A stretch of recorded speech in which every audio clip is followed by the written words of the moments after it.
Bonjour Amélie. Hello Thierry, ravie de te retrouver.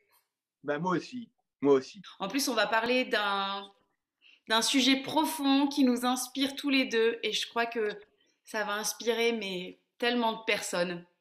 Oui, je vais replacer les choses dans leur contexte. En fait, c'est que à un moment, je t'ai parlé d'un choc qui m'est arrivé dans mon existence et qui m'a énormément perturbé et je dirais qui a brisé quelque chose et qui m'a fait toucher le fond. Et en même temps, je te disais que ça peut être le début de quelque chose, c'est-à-dire c'est comme si la vie t'arrachait au petit confort douillet dans lequel tu étais pour Ouais. te mettre sur ton chemin profond, sur le chemin réel. Et tu m'as répondu, ah ben moi aussi, il m'est arrivé un truc mais de dingue et de malade qui m'a mais quand tu es dedans, c'est-à-dire que quand tu es au fond du gouffre, tu peux pas imaginer une seconde que ce qui se produit est bon pour ta vie. Tu peux pas imaginer une seconde que c'est pour te mettre sur le chemin de ton âme. C'est Non, inimaginable. À c'est- toi, parce que sinon je vais parler sans arrêt. Écoute, c'est toi l'artiste. Je suis d'accord avec toi. Je pense que quelque part, nos histoires font mutuellement écho malgré tout, hein. Moi aussi, ça me parle parce que j'ai connu une période de ma vie où tu te connais, ou tu crois te connaître. Comme tu dis, il y a le quotidien, il y a la vie, il y a ce que tu aimes, il y a ceux que tu aimes aussi, les personnes que tu aimes. Et quand tu as ce choc de vie, c'est enfin en tout cas je parle pour moi là pour le coup, je ne me reconnaissais plus. Est-ce que c'est quelque chose que tu as vécu toi aussi? Oui, oui, tu veux dire, tu te reconnais plus au moment où tu es au fond, c'est ça. C'est ça, c'est ça. Moi, je me suis toujours vue comme quelqu'un de très positif, une femme forte, souriante, avec une forme de fragilité. Là, la femme forte, je ne savais plus où elle était. La femme souriante, elle souriait pour la forme, mais c'est tout. Et c'est vrai que ça m'a beaucoup questionnée sur moi et ouais, le choc de la vie. Et le rendez-vous. Alors moi, en fait, il y a eu un truc très fort qui s'est produit à ce moment-là, au moment du crash du Boeing, c'est que j'ai ramené la responsabilité à moi-même. C'est-à-dire que j'ai eu une espèce de sagesse qui a fait que je me suis dit, c'est moi qui ai attiré ça dans ma vie. C'est moi qui ai créé cet événement. Et c'est marrant parce que des années plus tard, je me suis intéressé à la méthode Ho'oponopono, c'est-à-dire une méthode de méditation, et ça fait partie des 5 points de la méditation, c'est-à-dire que tu es responsable de tout ce que tu crées, de tout ce que tu attires dans ton existence. Et c'est super important parce que ça t'évite et ça coupe le petit vélo intérieur qui fait que tu vas dire ah, c'est l'autre, il a fait ça, il a fait ça, et alors il a fait ça, et puis ça n'en finit pas. C'est-à-dire que ton mental et ton énergie est complètement perturbé par la faute, c'est-à-dire le ressentiment vis-à-vis de l'autre. Et donc, comme je me suis dit, c'est moi qui crée ça, je me suis dit, si ma vibration et mon énergie a attiré ça dans mon existence, il faut absolument que cette vibration et que cette énergie change. Et donc, j'ai fait de la méditation, comme un dingue, quoi. Mais tu te rends compte que quand tu es dans ce gouffre, tu n'arrêtes pas de revenir dans le mental. C'est-à-dire que tu te demandes une méditation 5 minutes, boum, le mental reprend le dessus, putain, merde, chier, c'est pas normal, machin, et boum, tu te remets en méditation. C'est-à-dire que c'est une espèce de combat entre le jour et la nuit, tu vois. C'est-à-dire que la nuit, c'est ton mental, c'est-à-dire que qui pédale dans la choucroute, et le jour, c'est la méditation, c'est-à-dire ta présence libérée de toute ton expérience humaine et qui peut t'amener dans la lumière et qui peut complètement tout transformer. Sauf que ça peut prendre du temps, ça ne se transforme pas de la façon dont tu l'avais envisagé et la vie te réserve sans arrêt des surprises. À Ouais. toi, parce que là, je suis en train de bam, bam, bam. Ok, écoute, moi ça me parle parce que tu vois, moi les choses ont commencé à avancer dès lors que j'ai pris mes responsabilités. Et comme tu le disais, tant que je suis restée dans ce choc finalement, qui me dépassait, une situation qui me dépassait totalement, je n'assumais plus ou je ne savais pas où était ma part de responsabilité. Quand je me suis dit, ok, tu en es là, qu'est-ce que tu fais? Qu'est-ce qu'on fait? Et ça implique d'autres personnes, hein, mais qu'est-ce qui ça c'est mon métier de coach, hein, mais c'est la question qui n'attendait que de s'appliquer à moi. Qu'est-ce qui dépend de toi? et de toi seul. Moi, je fonctionne beaucoup avec l'écrit, du papier. Voilà, j'ai listé ce qui dépendait de moi. Et il s'avérait que cette situation très compliquée pour moi, il y avait pas mal de choses qui dépendaient de moi. Tu vois, si ta maison s'écroule, tu peux rester là assis, tu fais rien, parce que c'est pas de ta faute, hein, c'est un événement fortuit qui t'arrive. Tu peux commencer à lister, ok, je peux prendre un balai, je peux enlever les débris, je peux faire place nette et je peux commencer à reconstruire quelque chose. Je vois des personnes dans mes accompagnements qui ont vécu des fois des choses très très très compliquées. Puis très souvent quand tu commences justement à balayer, un débris laisse la place à un autre et il y en a beaucoup. Et c'est ça qui fait peur. Je pense que dans ces moments-là, on se confronte à toutes ces choses compliquées qu'on a pu traverser dans sa vie, qu'on a laissées de côté. Et soit on accepte d'affronter ça, et ça va faire une renaissance incroyable, soit justement on n'est pas prêt à ça. Qu'est-ce que tu en penses? Ben, moi, je suis d'accord avec tout ce que tu viens de dire, c'est-à-dire le fait d'avancer dans la concrétude de façon voilà, concrète en fait.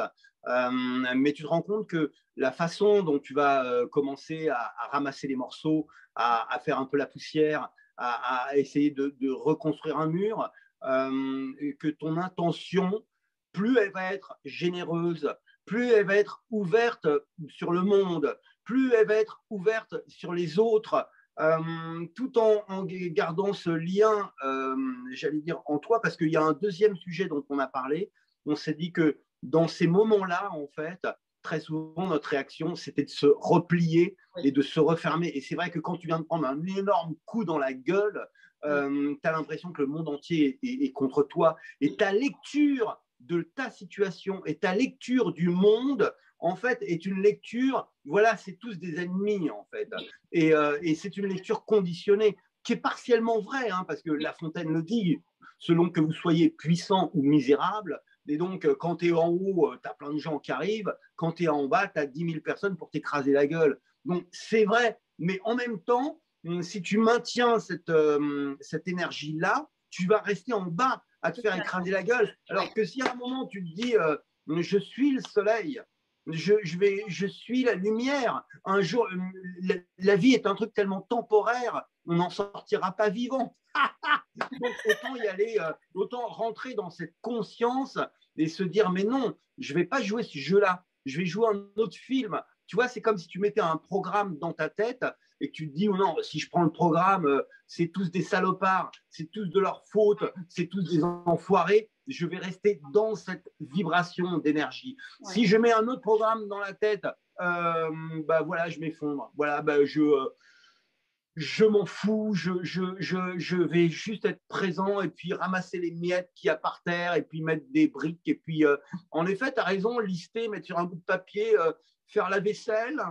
Ouais. Non, parce que quand tu es dans des, non, mais, parce que quand t'es dans des situations comme ça, tu te laves pas, tu fais plus la vaisselle, tu ranges plus rien. Et toute cette énergie, j'allais dire, est complètement, tu vois, figée. Donc, un truc tout con de dire faire la vaisselle, prendre une douche, me raser et puis écrire à EDF pour dire que je peux plus payer. Ouais. Puis, tu vois, c'est les trucs vraiment super cons, quoi. Mais en même temps, si tu l'écris, ça te remet, bam, d'aplomb. Absolument, c'est exactement ça. Alors, ça passera chacun par ses actions précises. Quand tu dis faire la vaisselle, se laver, se raser, ça passera par des choses matérielles et souvent se raccrocher à l'essentiel.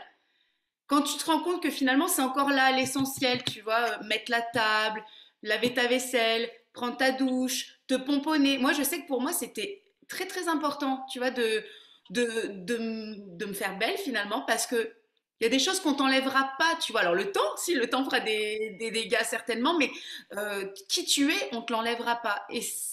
Et quand je parle avec des gens, ceux qui ont vécu des burn-out en entreprise, ceux qui ont eu des chocs de vie, bah, comme on en fait allusion, beaucoup, hein. Toi tu parlais de 9 personnes sur 10, je crois que ce qu'on dit là fera écho à 9 personnes sur 10 largement, et la 10e, bah, ça lui viendra peut-être un jour, on ne lui souhaite pas. On est tous passés par là. Moi, tu vois, j'ai un exemple faramineux à côté de chez moi, c'est-à-dire que J'ai un ami sculpteur qui s'appelle Bruno Dabrijon, qui est en Ardèche, qui travaillait dans le garage de son beau-père. Et un jour, en moto, il a son fils derrière.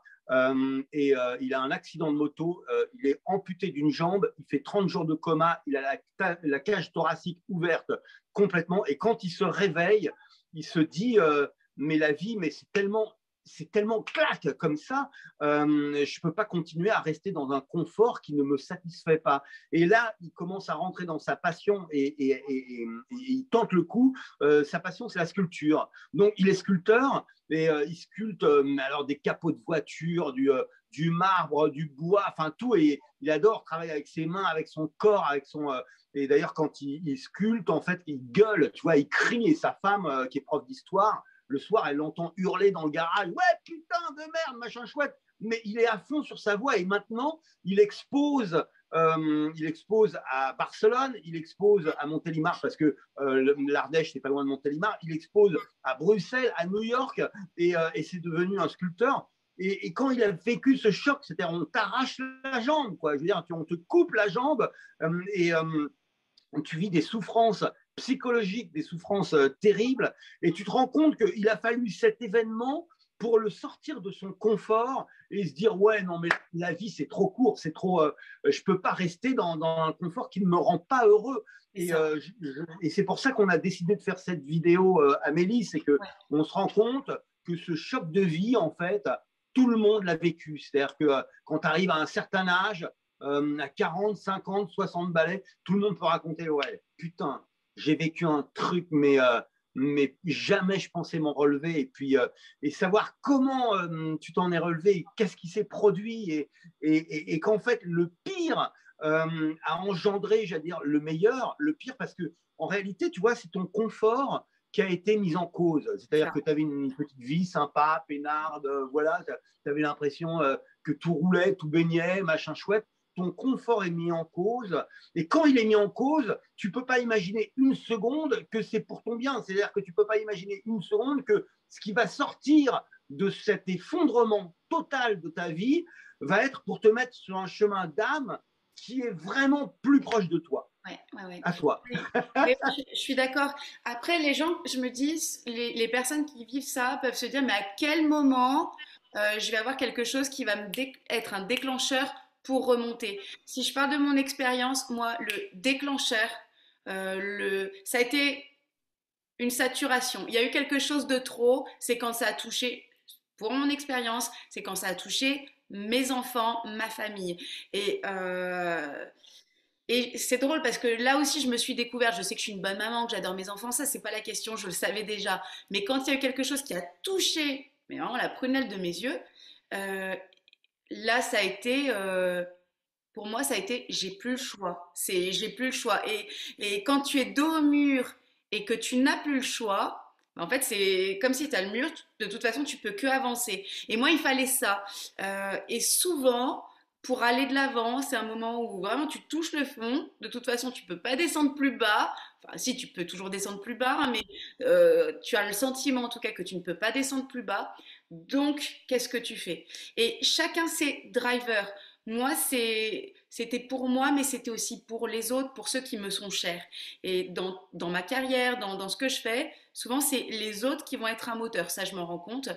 Et aider d'autres personnes dans mon métier qui elles-mêmes traversaient des choses difficiles, ça a été très, très riche pour moi. Parce qu'au final, j'ai mis un peu comme dans une bulle tous mes problèmes.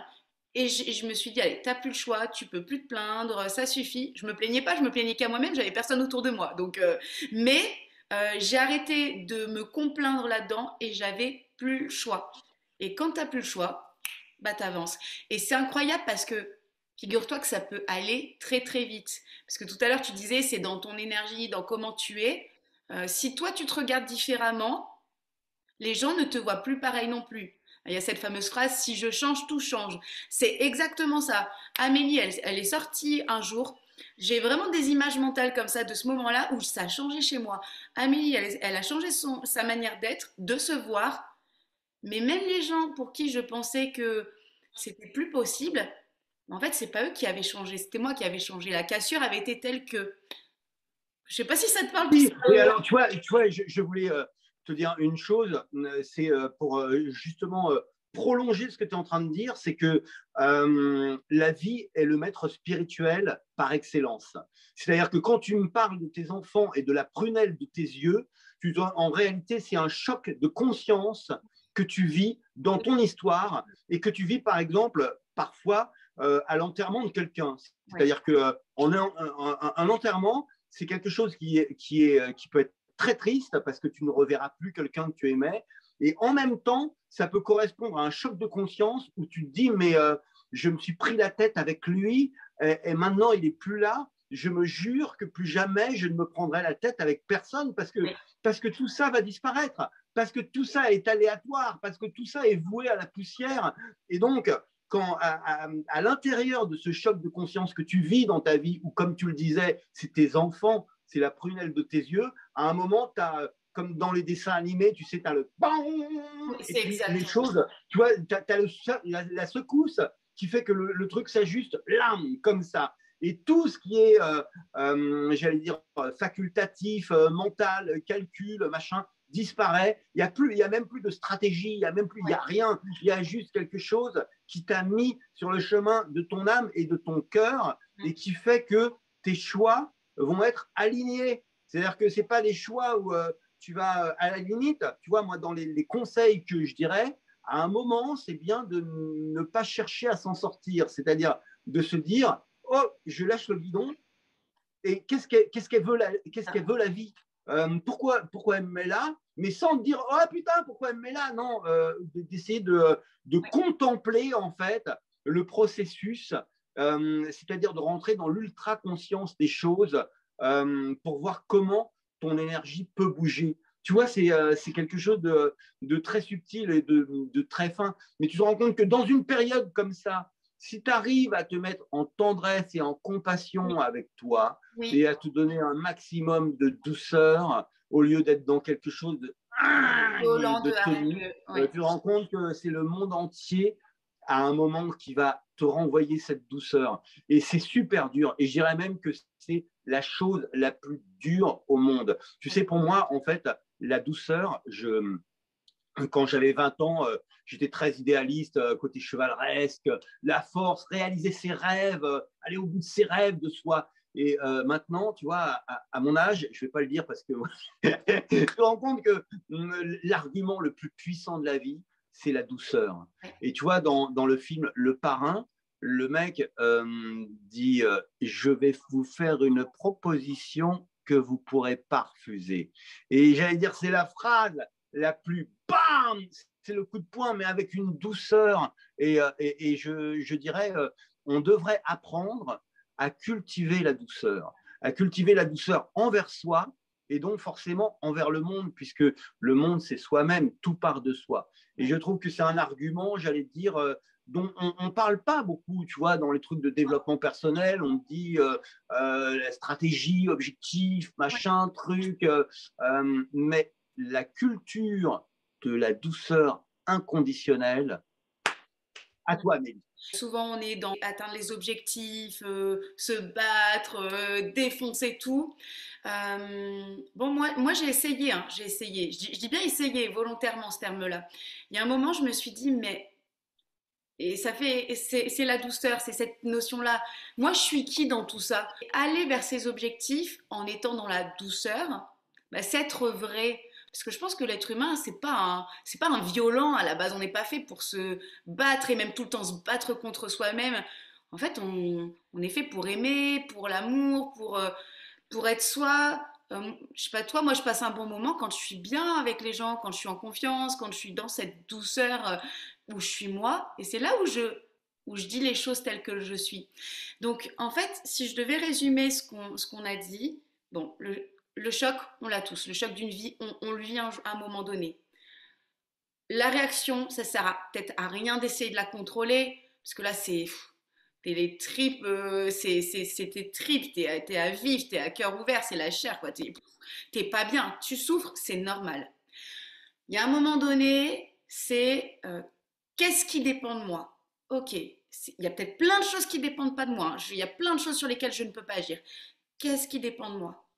Et puis après, il y a, en tout cas, je parle pour beaucoup, en connaissance de cause, il y a le ça suffit, alors que ça suffit, ok. Et il y a un élément que j'ai pas dit et qui m'est venu en même temps qu'on réfléchissait aussi et qu'on échangeait. Je pense aussi beaucoup l'environnement. Toi, tu me disais que tu as déménagé et que tu te sens bien. Et nous avons déménagé et je pense que j'ai commencé à aller beaucoup mieux le jour où on est arrivé dans notre nouvel environnement. Parce que l'environnement compte beaucoup, beaucoup, beaucoup. Ce nouveau lieu dans lequel on est arrivé, euh, bah, ça a été vraiment une renaissance. Voilà. Et c'est certainement pas le lieu définitif, mais ça a été une renaissance parce que tu crées des nouvelles choses, tu mets en place des nouvelles relations, une nouvelle énergie. Donc l'environnement est pour beaucoup. Et ensuite, il y a aussi un point, et ça moi je suis vraiment dedans, c'est faire des choses quand même qui te coûtent, qui te demandent des efforts. Et pas des efforts aller contre soi malgré soi, mais si tu veux toutefois sortir d'une situation, la douceur, mais dans cette douceur, il faut aussi entreprendre des choses qui te demandent des efforts, qui te coûtent. Quand on parle de sortir de sa zone de confort, c'est pas juste pour faire joli. Moi, je suis une entrepreneuse. Aller chercher du business, aller vers les personnes, faire de la prospection, lancer des projets, mais surtout les concrétiser, c'est sortir en grande partie de ma zone de confort. Et ça, bah ça change tout aussi. Alors, moi, je vais poursuivre sur ce que tu disais à propos de ton lieu, c'est-à-dire que dans Oui, ta nouvelle maison, tu as l'impression que ça t'a boosté. oui, Et j'ai eu une discussion un jour pour le mariage d'un pote qui s'appelle Dylan McNeil, et son père, c'est David McNeil, qui est l'auteur en fait de Julien Clerc, de Souchon. C'est lui qui a écrit Je veux du cuir, c'est lui qui a écrit Hélène pour Julien Clerc, c'est un super auteur. Et donc sa femme me disait, en fait, quand on a emménagé dans notre nouvelle maison il y a 40 ans, c'est là que tout à coup, toutes les commandes sont arrivées, c'est-à-dire que tout le monde lui a demandé d'écrire Souchon, Julien Clerc, machin chouette, comme si le fait d'arriver dans cette nouvelle maison ouvrait une nouvelle énergie. Et c'est vrai qu'il faut être super attentif à ça, c'est-à-dire que je suis très sensible, j'allais dire, à ces côtés vibratoires, énergie, et c'est sûr que posez-vous aussi la question, est-ce que vibratoirement, je suis dans le bon endroit? Est-ce que s'il y a un moment où il y a un lieu où je me suis enterré, où il m'est arrivé que des merdes, où il m'est arrivé des trucs atroces, est-ce que il y a aussi une question d'énergie, tu vois? C'est quelque chose qui relève du vibratoire et dont on ne parle pas beaucoup, mais à mon avis, c'est important de s'en rendre compte. Alors très souvent, tu n'as pas le choix. Peut-être qu'à certains moments, il vaut mieux se barrer et aller n'importe où, quitte à être hébergé par quelqu'un. Et ça, c'est quelque chose, je pense, de vraiment important à ouais, réfléchir. l'environnement. Ce choc de vie, on le traverse, beaucoup le traversent, l'ont déjà vécu. Est-ce que tu connais des personnes ou est-ce que tu as vu des personnes qui ne s'en relèvent pas? Parce qu'il y a ça aussi. Et si tel est le cas, comment tu l'expliques, toi? Moi, tu vois, quand je vais, c'est ça qui m'a mis en compassion avec les gens qui dorment dehors ou qui dorment dans le métro. C'est que pour moi, les gens qui s'en relèvent pas, c'est les personnes que tu vois dans la rue, c'est les personnes, c'est toi, c'est moi. C'est nous tous, c'est ça qui est terrible et c'est ça qui peut nous mettre en compassion vraiment avec les autres et avec les SDF, les parce qu'il y a eu des traumatismes, il y a eu des trucs tellement violents et il n'y a pas eu, j'allais dire, la personne qui croise ton chemin pour t'acheter un sandwich, il n'y a pas eu la personne qui croise ton chemin pour t'héberger, pour te dire non, bats-toi, ou il n'y a pas eu, et il y a aussi un scénario qui est ancré cellulairement et qui fait que la personne a continué à rouler comme une pierre qui ne peut plus s'arrêter, quoi. Et puis après, il y a l'alcool, et puis après, moi, il y a des gens de mon métier qui ne s'en sont pas relevés, mais ils sont morts. C'est-à-dire que morts soit pas d'un cancer des poumons, soit d'une cirrhose du foie. C'est-à-dire qu'il y a eu soit l'alcool, soit le cœur, mais oui, je pourrais te citer, moi, dans mon métier, des personnes avec qui j'ai débuté il y a 25-30 ans, je peux te citer une dizaine de personnes qui ne se sont pas relevées. Et donc qui sont morts, quoi. C'est énorme. C'est-à-dire attends, quand même, qui décèdent avant la cinquantaine. C'est là que tu te rends compte que le métier est super violent, quoi. c'est un métier super violent et Ouais. voilà quoi. Et on parle, on voit à la télé que les mecs qui s'en sont sortis, mais ce serait bien qu'à certains moments on puisse rendre une espèce d'hommage parce qu'il y a aussi des mecs qui ont un talent de dingue et qui Ouais. sont à un moment qui n'ont pas eu j'allais dire le coup de pouce ou la chance, ou alors qui sont tombés dans l'alcoolisme ou qui ont eu des trucs, et boum.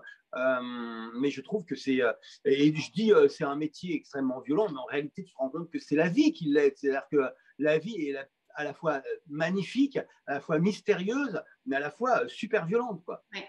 Et puis, dans des métiers comme les tiens, tu seras certainement mieux placé que moi pour le dire, mais beaucoup de ces personnes-là sont très, très sensibles, voire hypersensibles. Donc, je pense que ça peut être d'autant plus violent quand ça te touche très, très fort et que tout est décuplé. Les réussites comme les échecs, les victoires, les rejets peuvent faire beaucoup plus mal. Euh, Moi, dans mon métier aussi, hein, il y a beaucoup de sensibilité dans le coaching, dans l'accompagnement. Je pense que ce qu'on éprouve et ce qu'on vit, les grandes joies peuvent être des très très très grandes joies, mais les chagrins peuvent être très forts. Et si on n'a pas des outils, des garde-fous et un environnement, un entourage, ça peut être difficile et douloureux. Bah, si tu veux, tu sais, Francis Cabrel le dit dans une chanson, quand je serai fatigué d'un métier où tu marches, où tu crèves, j'irai dormir chez la dame de Haute-Savoie. Et c'est vrai que c'est un métier où tu marches, où tu crèves. Mais tu te rends compte que là, tu vois, je regardais hier les informations, il y a un flic qui s'est foutu en l'air sur le pont de Millau. C'est-à-dire qu'il n'y a pas, la souffrance n'est pas propre seulement au métier artistique, elle est propre à tous les métiers. Et tu te rends compte que très souvent, quand cette souffrance devient complètement dingue, c'est que tu as établi, j'allais dire, ta reconnaissance et ton identité sur une autre personne. Par exemple, je construis mon identité sur mon couple, c'est-à-dire sur mon partenaire, et à un moment, je me rends compte que mon partenaire me trompe.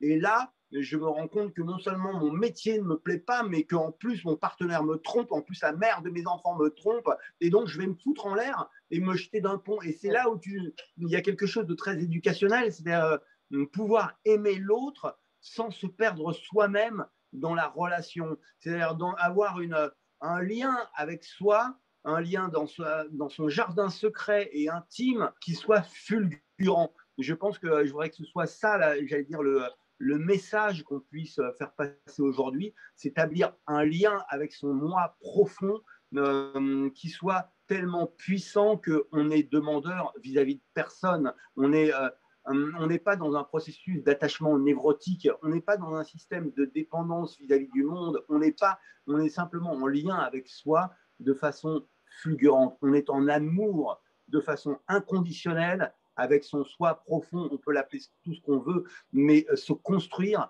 à partir de là. À toi, Amélie. À notre manière, toi, moi, nous avons tous les deux des fonctions choisies, hein, parce que c'est ce qu'on est, des métiers où on délivre quelque chose aux personnes. Moi, personnellement, dans le coaching, le métier du coaching, c'est une personne très souvent qui rencontre une difficulté, un choc de vie, un blocage. Des fois, c'est pas forcément un choc, mais je voudrais, mais j'y arrive pas. Je voudrais autre chose, mais je ne sais pas quoi. Donc ça, dans mon métier, c'est comme ça que j'accompagne les personnes. Et si je devais, dans cette vidéo, délivrer au moins un outil, je dirais aux gens, posez-vous la question, c'est une question très ouverte, qu'est-ce que je veux? Et le qu'est-ce que je veux, en général, dans ce que l'on est en train de traverser, on peut y aller. Prenez comme moi, prenez un stylo et écrivez. Qu'est-ce que je veux? Et il y a un deuxième outil que j'utilise très souvent en démarrage de coaching et je voudrais l'offrir ici. C'est on prend une feuille, on fait un trait vertical au milieu, une colonne je prends, une colonne je laisse. Et tu marques dedans tout ce que tu laisses, physiquement, matériellement, mais aussi symboliquement, tout ce que tu laisses, tout ce dont tu ne veux plus. Et tu y vas, tu y vas, et tu y vas, tu y vas. Quand tu as tout marqué, tu te demandes qu'est-ce que je vais encore laisser? Et on y va, on y va. Et quand on a laissé, on va dans la colonne je prends. Pareil, symboliquement, physiquement, matériellement, je prends. je prends le sourire, je prends la facilité de me lever le matin, je prends l'habitude de nettoyer ma vaisselle, je prends le soin de ma personne, je prends un métier qui me plaît, je prends des relations équitables, positives, tu vois. Et quand ça s'est fait, waouh, c'est hyper puissant. Et c'est que le début après. À toi. Oui, eh bien, moi, je voulais dire, donc, pour revenir à ta question de départ, c'est-à-dire qu'est-ce qu'on peut apporter aux autres et comment leur apporter, bah, je vais revenir à toi. En fait, ce que tu apportes, toi, dans ton coaching, est au-delà des mots. C'est-à-dire que je pense que ce qu'on est plus fort que ce qu'on dit. C'est-à-dire que l'énergie qu'on dégage, c'est-à-dire l'énergie qu'on est plus, j'allais dire, éducationnel et apporte davantage aux autres que tout ce qu'on peut leur dire, c'est-à-dire que la meilleure méthode de coaching du monde. Et tu vois, ce que tu dégages, toi, dans ton énergie, c'est une bienveillance maternante avec mêlée d'un côté spontané et enfantin. Et c'est quelque chose qui est, je dirais, qui ne se travaille pas. Tu vois, outre les instruments que tu as et dont tu m'as fait découvrir certains qui sont ultra puissants. Tu sais, quand on fait le truc de la montagne et qu'à la fin, on la redémonte à l'envers, j'ai trouvé que c'est faramineux. Mais en même temps, j'ai toujours la certitude que, tu vois, c'est vraiment ce qu'on échange avec les autres, c'est d'abord de l'énergie. Tu vois, c'est d'abord de la vibration. Tu vois, et c'est pour ça que c'est important d'avoir un maximum de personnes de confiance autour et de bienveillance, de personnes qui t'aiment, de personnes avec qui tu es bien, de personnes avec qui tu es libre, de personnes avec qui tu échanges sans stratégie, sans calcul, de personnes avec qui tu baignes là-dedans parce que tu le développes en permanence. Élargissons-le à la vie, c'est-à-dire des personnes qui sont autour de toi dans la bienveillance, dans l'amour, dans l'humour, dans le fait de prendre un apéro ensemble et puis d'être dans une légèreté de déconnade, dans le fait de te remettre dans quelque chose de positif, c'est méga super important. Et cet échange d'énergie, j'allais dire, est au-delà de toute technique d'enseignement. Et je voulais dire que c'est pour ça qu'on fait cette vidéo, c'est pour ça qu'on fait ce travail, c'est pour ça que tu m'apportes énormément et je pense que c'est là-dedans qu'est toute ta puissance au-delà, j'allais dire, de toutes tes techniques. Waouh, c'est un beau cadeau que tu me fais. Merci, Thierry. Merci infiniment, ça me touche beaucoup. Et écoute, moi, je terminerai en te délivrant ce que j'ai découvert avec toi. Moi, j'ai appris à te connaître via un de tes sketchs que j'ai adoré, le comptable stagiaire. C'est comme ça que tu l'appelles? Ouais, Voilà. l'aide comptable stagiaire. L'aide comptable stagiaire. Ce sketch, mais je l'ai utilisé je ne sais combien de fois dans mes formations parce que ce qu'il y a dans le message est tellement fort. Ce jeune qui arrive, qui est complètement pas dans le savoir-être et qui pourtant a raison à certains registres. J'en perds mes mots, c'est l'émotion. Et, et ce personnage de Thierry Samitier que je connaissais comme beaucoup dans Nos chers voisins, mais en fait que je connaissais pas parce que dans l'accompagnement qu'on fait ensemble, moi j'ai découvert une personne qui fait rire au premier abord, mais qui a une sensibilité, une expérience, une richesse, une sagesse juste incroyable. Et moi, tout ce que je te souhaite, Thierry, vraiment, et ça je peux le dire, mais à la terre entière, c'est que les personnes apprennent à te connaître au-delà même de l'humoriste, au-delà de l'auteur, au-delà de l'acteur, parce que tu es vraiment une très, très, très, très belle personne, quoi. Et merci pour cette rencontre. Mais merci à toi, Amélie, ça me touche beaucoup. Merci. Merci infiniment. Merci.